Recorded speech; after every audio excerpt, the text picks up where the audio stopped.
मेरा कर्मा तू, मेरा धर्मा तू। हेलो, जय हिंद, नमस्कार, वंदे मातरम। प्यारे साथियों, एम गुरुकुल पर मैं अंकित आप सभी साथियों का हार्दिक स्वागत करता हूं, हार्दिक अभिनंदन करता हूं। कैसे हैं आप सभी? उम्मीद करता हूं कि आप सभी स्वस्थ होंगे और अपनी पढ़ाई को बहुत ही बेहतरीन ढंग से एक फाइनल टच की ओर अब आप लोग आगे बढ़ गए होंगे। तो साथियों, आज की वीडियो के माध्यम से हम लोग very most important GK GS के क्वेश्चंस को देखने वाले हैं। तो आइए भगवान महादेव का स्मरण करते हुए हम लोग अपनी आज की वीडियो का शुभारंभ करें। और आज का शानदार, जानदार और झन्नाटेदार क्वेश्चन आपके सामने ये रहा। क्वेश्चन करा कि सर्वाधिक जनसंख्या वाला केंद्र शासित प्रदेश कौन सा है? ऑप्शन नंबर पहला करा जम्मू कश्मीर, ऑप्शन नंबर दूसरा करा लक्षद्वीप, ऑप्शन नंबर तीसरा करा दिल्ली, या ऑप्शन नंबर चौथा करा इनमें से कोई नहीं।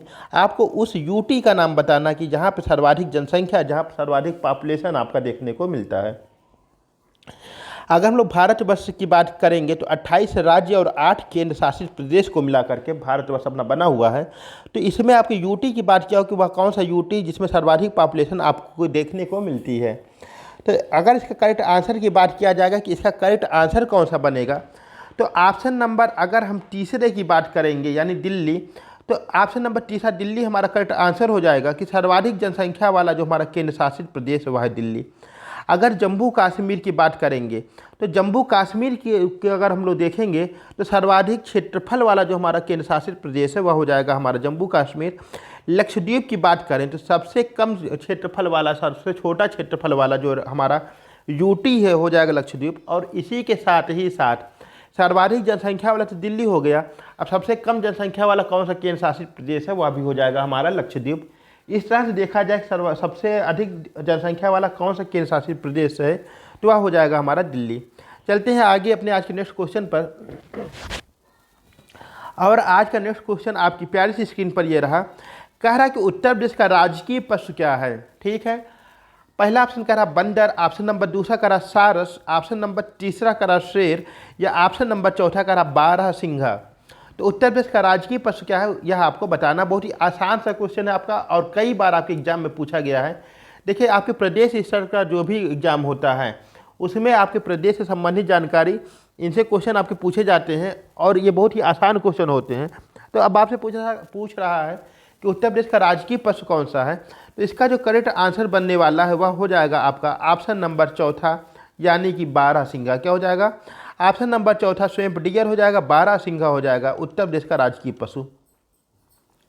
अगर सारस की बात किया जाए कि सारस क्या है, तो उत्तर प्रदेश का जो राजकीय पक्षी है, क्या है राजकीय पक्षी, वह हो जाता है सारस। तो उत्तर प्रदेश का राजकीय पक्षी हमको सारस के रूप में देखने को मिलता है।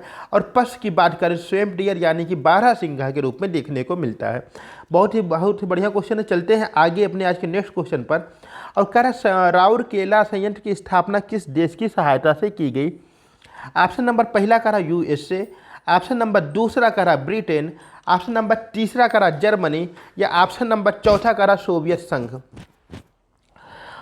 तो राउरकेला संयंत्र की स्थापना किस देश से की सहायता से की गई थी? राउरकेला संयंत्र आपका ओडिशा के अंतर्गत पड़ता है। तो यहाँ पर जो आपका करेक्ट आंसर बनने वाला है वह बन जाएगा आपका ऑप्शन नंबर तीसरा सही हो जाएगा यानी कि जर्मनी। जर्मनी देश की सहायता से, चाहे वह आर्थिक रूप से हो या आपकी टेक्निकल फॉर्मेट में हो, यहाँ से आपकी सहायता की गई थी राउरकेला संयंत्र बनाने में। यूएसए की बात किया जाए तो आपका हिंडाल्को जो आपके उत्तर प्रदेश के अंतर्गत स्थित है, एल्युमिनियम प्लांट है आपका, इसकी सहायता यूनाइटेड स्टेट ऑफ अमेरिका के द्वारा की गई थी। ब्रिटेन की अगर बात किया जाए तो ब्रिटेन दुर्गापुर संयंत्र की स्थापना में सहयोग किया था। और सोवियत संघ जिसमें आपका रूस भी शामिल था, और रूस हमारा पुराना मित्र है, भारत का पुराना मित्र है, इसकी सहायता से बोकारो प्लांट की स्थापना की गई थी। बहुत बढ़िया। चलते हैं आगे अपने आज के नेक्स्ट क्वेश्चन पर। और अगला क्वेश्चन क्या कर रहा है कि उत्तर प्रदेश के किस जिले में यूरेनियम पाया जाता है? क्वेश्चन आपका कह रहा है कि उत्तर प्रदेश के किस जिले में यूरेनियम पाया जाता है। ऑप्शन नंबर पहला कह रहा झांसी, ऑप्शन नंबर दूसरा कह रहा मिर्जापुर, ऑप्शन नंबर तीसरा कह रहा हमीरपुर, या ऑप्शन नंबर चौथा कह रहा ललितपुर। तो आपको बताना है कि यूपी का वह कौन सा जिला है जिसमें यूरेनियम पाया जाता है। हालांकि अगर खनिज की दृष्टि से देखें तो बहुत संपन्न आपका राज्य उत्तर प्रदेश नहीं है, फिर भी यहाँ पे कुछ मात्रा में आपके खनिज पाए जाते हैं। और यहाँ पर जिस ज़िले में यह पाया जाता है उसके बारे में एक और मोस्ट इम्पॉर्टेंट फैक्ट है कि उत्तर प्रदेश का एक ऐसा जिला जो तीन ओर से आपके मध्य प्रदेश से घिरा हुआ है वह भी यही है। तो उत्तर प्रदेश के किस जिले में आपकी यूरेनियम पाया जाता है, और उत्तर प्रदेश का कौन सा जिला है जो आपके 3 ओर से मध्य प्रदेश राज्य से घिरा हुआ है, तो वह हो जाएगा आपका ललितपुर। कौन सा हो जाएगा आपका ललितपुर हो जाएगा, यानी ऑप्शन नंबर चौथा हमारा करेक्ट आंसर बनने वाला है। अगर बात किया जाए झांसी, तो झांसी में डायस्पोर, पायरोफाइट आदि आपके खनिज। मिर्ज़ापुर की बात करें तो एंडोलसाइट और पाइराइट आपके देखने को मिलते हैं। वहीं हमीरपुर की बात करें तो जिप्सम जैसे आपके खनिज जो हैं हमीरपुर में देखने को मिलते हैं। आगे चलते हैं, बहुत शानदार सा क्वेश्चन है ये। आगे चलते हैं अपने आज के नेक्स्ट क्वेश्चन पर। नेक्स्ट क्वेश्चन क्या कह रहा है आपका कि चाय बोर्ड का मुख्यालय कहाँ पर है। भाई वह चाय बोर्ड का मुख्यालय कहाँ पर है, ठीक है। भारत में सर्वाधिक हम लोग चाय पीते हैं। अब बहुत ही पवित्र चीज़ है, आप इसे सुबह से लेकर शाम तक कई बार गुटुकते हैं, लेकिन यहाँ पर यह जानने की ज़रूरत है कि चाय बोर्ड का मुख्यालय आखिर कहाँ पर है। पहला ऑप्शन कह रहा कर्नाटक, ऑप्शन नंबर दूसरा कह रहा कोलकाता, ऑप्शन नंबर तीसरा कह रहा आंध्र प्रदेश, या ऑप्शन नंबर चौथा कह रहा केरल। तो चाय बोर्ड का मुख्यालय कहाँ पर देखने को मिलता है, तो इसका जो करेक्ट आंसर बनने वाला है वह हो जाएगा आपका ऑप्शन नंबर दूसरा, यानी कि कोलकाता। कोलकाता के अंतर्गत हमको चाय बोर्ड का मुख्यालय देखने को मिलता है। कहाँ पर, कोलकाता के अंतर्गत हमको चाय बोर्ड का मुख्यालय देखने को मिलता है। अगर बात करें कर्नाटक, कर्नाटक में किसका मुख्यालय देखने को मिलता है, तो काफ़ी, चाय की सगी बहन काफ़ी, और काफ़ी बोर्ड का जो मुख्यालय है वह हमारा कर्नाटक के अंतर्गत देखने को मिलता है। कहाँ देखने को मिलता है, काफ़ी बोर्ड का मुख्यालय हमको कर्नाटक में देखने को मिलता है। आंध्र प्रदेश की बात करें तो आंध्र प्रदेश में एक जगह है गुंटूर। कौन सा, गुंटूर। और गुंटूर जो है वहाँ पर हमारा तम्बाकू बोर्ड जो है उसका मुख्यालय देखने को मिलता है। कहाँ पर, गुंटूर में देखने को मिलता है। तुरंत ऊर्जा देने वाला प्रोटीन जो लोग खाते हैं, इसका महत्व समझते हैं तम्बाकू का, बहुत ही अच्छी चीज़ है उनके लिए। तो तम्बाकू बोर्ड का जो मुख्यालय है वह हो जाता है आपका गुंटूर, आपका आंध्र प्रदेश में।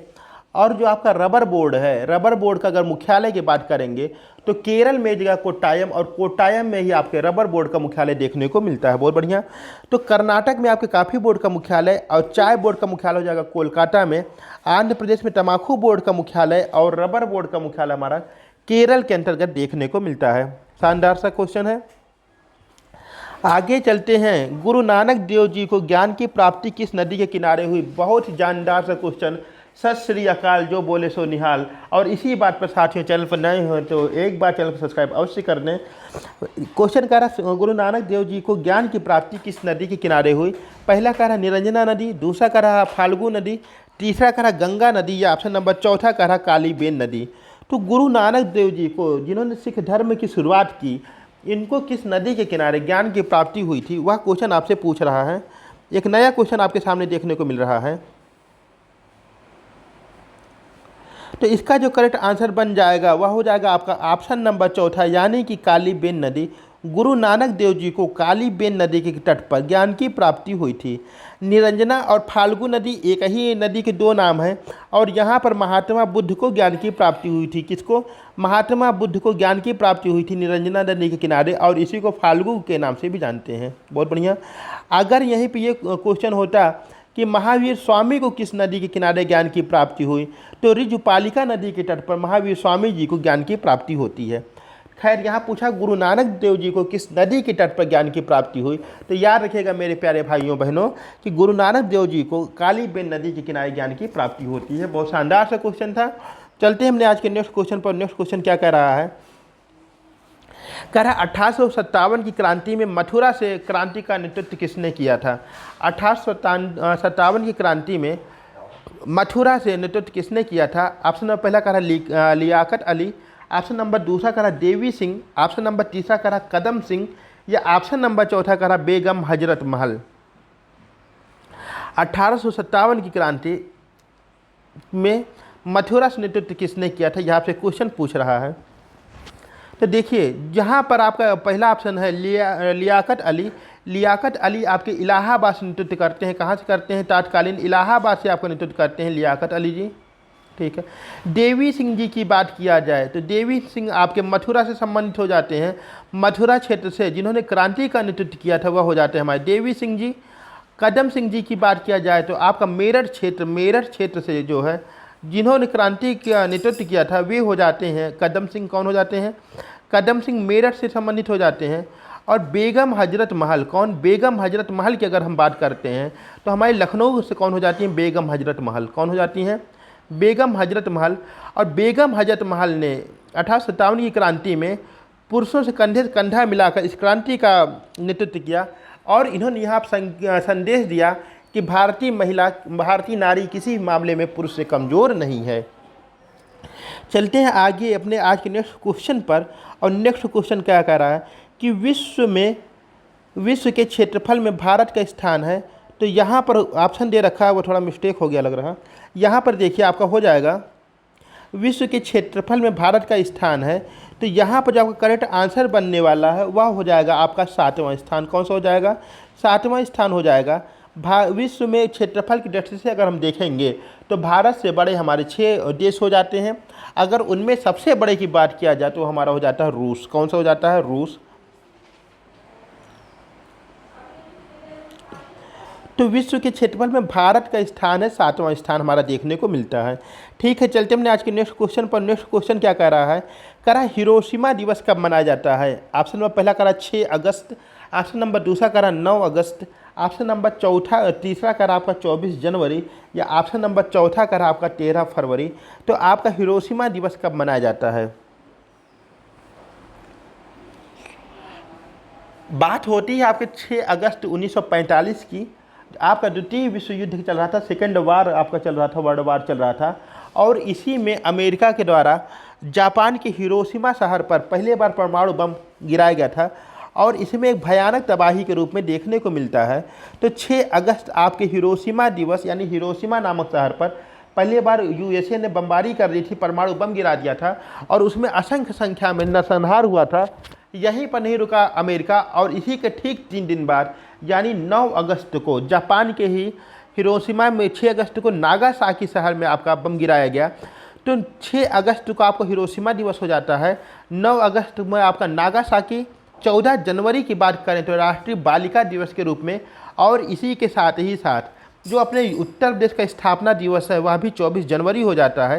13 फरवरी की बात करें तो सरोजिनी नायडू जी का जन्म, और उन्हीं के जन्म के शुभ अवसर पर भारत में राष्ट्रीय महिला दिवस आपका 13 फरवरी को मनाया जाता है। जबकि अगर अंतर्राष्ट्रीय महिला दिवस की बात करें तो आपका 8 मार्च को मनाया जाता है। बहुत बढ़िया क्वेश्चन आपका। चलते हमने आज के नेक्स्ट क्वेश्चन पर। नेक्स्ट क्वेश्चन क्या कह रहा है? कह रहा है कि गायत्री मंत्र की रचना किसने की? ठीक, गायत्री मंत्र की रचना किसने की? ओम भूर्भुवस्सुः तत्सवितुर्वरेण्यं भर्गो देवस्य धीमहि धियो यो नः प्रचोदयात्। इस मंत्र की रचना किसके द्वारा की गई थी? ऑप्शन नंबर पहला करा गुरु वशिष्ठ के द्वारा, ऑप्शन नंबर दूसरा करा है गुरु विश्वामित्र, ऑप्शन नंबर तीसरा करा गणेश जी, या ऑप्शन नंबर चौथा करा तुलसीदास। ठीक, तो आपका ऋग्वेद का तीसरा मंडल, ऋग्वेद के तीसरे मंडल के अंतर्गत आपके गायत्री मंत्र देखने को मिलता है। और इसकी जो रचना की गई थी, किसकी? गायत्री मंत्र की, वह गुरु विश्वामित्र जी के द्वारा की गई थी। किसके द्वारा? गुरु विश्वामित्र जी के द्वारा की गई थी। आपका ऋग्वेद से संबंधित है आपका तीसरा मंडल और उसमें गायत्री मंत्र है, और इस गायत्री मंत्र की रचना गुरु विश्वामित्र जी के द्वारा की जाती है। बहुत बढ़िया, चलते हैं आगे और अपने आज के नेक्स्ट क्वेश्चन पर। क्या कर रहा है क्वेश्चन? आपका कह रहा है कि पूर्व का सिराज हिंद कहा जाता था। ऑप्शन नंबर पहला कह रहा है लखनऊ, ऑप्शन नंबर दूसरा कह रहा है जौनपुर, ऑप्शन नंबर तीसरा कह रहा आगरा, या ऑप्शन नंबर चौथा कह रहा है वाराणसी। ठीक, तो आपको बताना पूर्व का सिराज हिंद शहर किसे कहा जाता था। ठीक है, तो देखिए अब आप जब पढ़ेंगे तुगलक वंश, जब आप पढ़ेंगे दिल्ली सल्तनत के अंतर्गत, तो उसमें क्या होता है कि एक शासक आता है मोहम्मद बिन तुगलक, सर्वाधिक योग्य शासक, सर्वाधिक पढ़ा लिखा, और अपनी विचित्र हरकतों के कारण यह याद किया जाता है। इसमें क्या हुआ, जब मोहम्मद बिन तुगलक की मृत्यु हो जाती है तो मोहम्मद बिन तुगलक का एक नाम था जूना खां। तब इसके चचेरे भाई फिरोज शाह तुगलक के द्वारा इसकी स्मृति में जौनपुर शहर की स्थापना की जाती है। तो पूर्व का सिराज हिंद किसे कहा जाता था? तो वह हो जाएगा आपका जौनपुर। अपनी कला और शिक्षा के लिए यह जो शहर आपका जाना जाता था, तो यह आपके जौनपुर नाम से जाना जाता था। तो पूर्व का सिराज हिंद आपके जौनपुर शहर को कहा जाता था। बहुत बढ़िया क्वेश्चन है आपका। चलते हैं आगे अपने आज के नेक्स्ट क्वेश्चन पर, और शानदार सा क्वेश्चन है। करा भारत में कोई व्यक्ति कितनी बार राष्ट्रपति बन सकता है?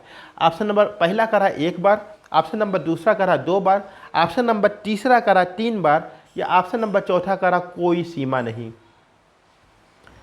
तो भारत का राष्ट्रपति कोई व्यक्ति कितनी बार बन सकता है? ठीक है, देखिए आपकी जैसे अमेरिका वगैरह हैं तो यहाँ तो आपका प्रतिबंध लगा हुआ है कि राष्ट्रपति सिर्फ 2 बार चुनाव लड़ सकते हैं राष्ट्रपति पद के लिए, और उसी में भी जो इनका कार्यकाल है वो 4 वर्ष का होता है।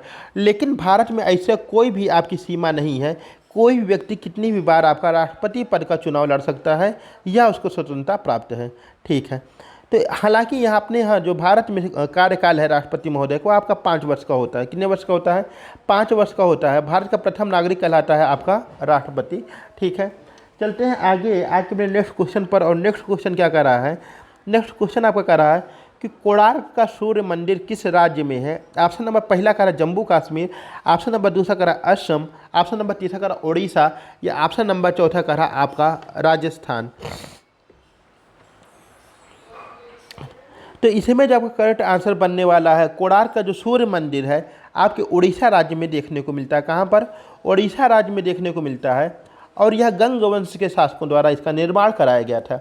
तो कोणार्क का सूर्य मंदिर आपके उड़ीसा राज्य में देखने को मिलता है। बहुत ही शानदार सा क्वेश्चन है।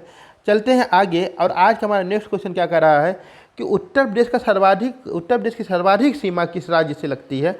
ऑप्शन नंबर पहला कह रहा मध्य प्रदेश, ऑप्शन नंबर दूसरा कह रहा हिमाचल प्रदेश, ऑप्शन नंबर तीसरा कह रहा हरियाणा, या ऑप्शन नंबर चौथा कह रहा राजस्थान। तो देखिए जो उत्तर प्रदेश सर्वाधिक सीमा लगती है वह आपकी लगती है आपके मध्य प्रदेश राज्य से। कहाँ से लगती है? मध्य प्रदेश से लगती है। और यूपी के कुल 13 जिले, कितने जिले आपके? यूपी के कुल आपके 13 जिले आपके मध्य प्रदेश से सीमा साझा करते हैं। कितने जिले आपके? 13 जिले आपके मध्य प्रदेश से सीमा साझा करते हैं। वहीं पर अगर क्वेश्चन ये आएगा कि उत्तर प्रदेश सर्वाधिक कम सीमा किससे लगती है, तो आपके हिमाचल प्रदेश से लगती है। ओनली 1 डिस्ट्रिक्ट आपका इससे सीमा साझा करता है। हरियाणा की बात करें तो हरियाणा से हमारे 6 जिले सीमा साझा करते हैं। वहीं राजस्थान से हमारे सिर्फ 2 जिले सीमा साझा करते हैं। तो उत्तर प्रदेश की सर्वाधिक सीमा किस राज्य से लगती है? तो 13 जिलों के साथ में उत्तर प्रदेश सर्वाधिक सीमा लगती है, वह लगती है हमारी मध्य प्रदेश से। चलते हैं इसी के साथ ही आज के अपने लास्ट क्वेश्चन पर। और आज का लास्ट क्वेश्चन कह रहा है कि गोल क्रांति का संबंध किससे है? पहला ऑप्शन कह रहा झींगा उत्पादन, ऑप्शन नंबर दूसरा कह रहा आलू उत्पादन, ऑप्शन नंबर तीसरा कह रहा तिलहन उत्पादन, या ऑप्शन नंबर चौथा कह रहा लेवेंडर उत्पादन से। तो देखिए इसका जो करेक्ट आंसर बनने वाला है, तो झींगा उत्पादन से आपकी जो है पिंक क्रांति संबंधित हो जाती है, तिलहन से आपकी पीली क्रांति संबंधित हो जाती है, और लेवेंडर क्रांति जो है लेवेंडर उत्पादन से आपकी जो है वो आपकी बैगनी क्रांति संबंधित हो जाती है। जबकि अगर गोल क्रांति की बात किया जाए तो गोल क्रांति का संबंध हो जाता है आलू के उत्पादन से। किससे? आलू के उत्पादन से। बहुत ही आपकी महत्वपूर्ण सब्जी है आलू, और आलू के उत्पादन से जो संबंधित हो जाती है वह हो जाती है आपकी गोल क्रांति का संबंध हो जाता है।